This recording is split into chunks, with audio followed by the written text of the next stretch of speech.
Good morning, Franklin, and welcome to a brand new episode of WWAY-TV. Look around. This is a different setup for us, right? Well, we're joined here in our classroom with a Franklin alumni, Miss Monique Robinson.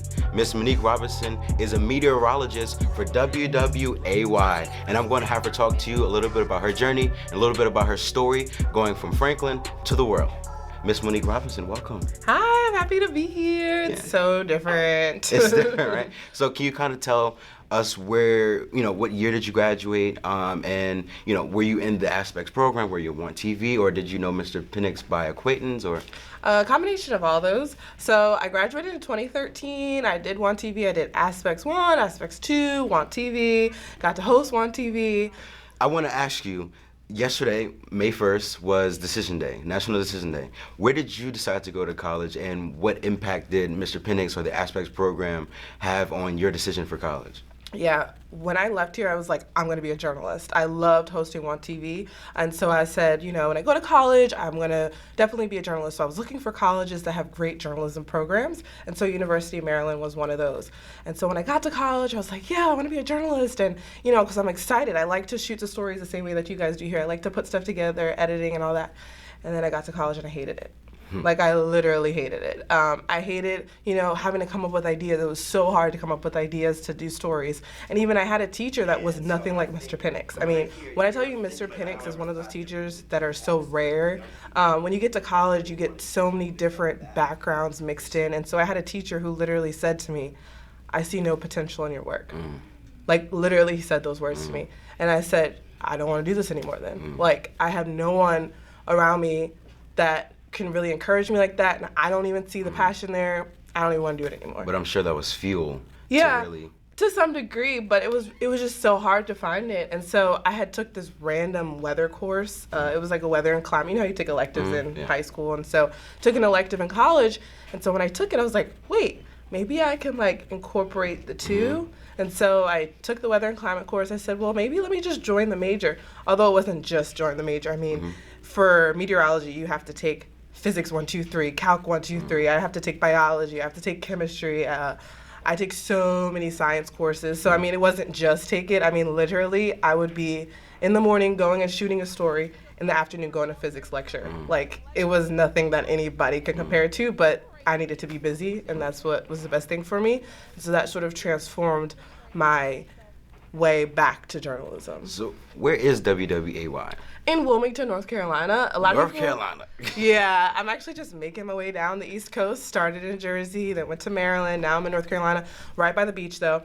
10 minutes from the beach. It's actually 85 degrees there and sunny. Oh. So, yeah. So let me ask you, as an African American woman, you're a meteorologist. You're on TV. What kind of weight has that had on you? And have there been other young ladies that have watched you and come to you? Oh, you inspired me seeing you on the 7 o'clock news. Can you talk a little bit about that? Yeah, for sure. It is quite difficult, I guess. I don't know about the word difficult, but being in the South, if you guys are aware, just the whole culture is different. And so that is one thing that I have to deal with. But in addition to that, like you said, with children, that's the more inspiration that I have to it. In my free time, I work at a all-girls school. Which is predominantly with minority students, and so I love going and helping out with the girls because they're like, oh, we see you on TV and da-da-da. And because it's such a small community in North Carolina, I just feel as though it's a great opportunity for me being on TV and then working with the kids. It's like I'm showing them that there's more opportunities for them.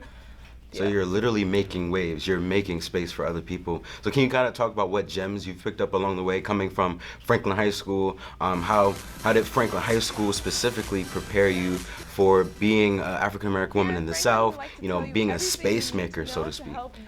Definitely starting here in WWAY-TV, it just really showed that passion, really helped to stir up that passion, So when we would go out, and Mr. Penix would kind of just let you go out and be your own with your creativity, that is one aspect that I really just drew to. So when now I'm telling my stories, I have my own creativity to them.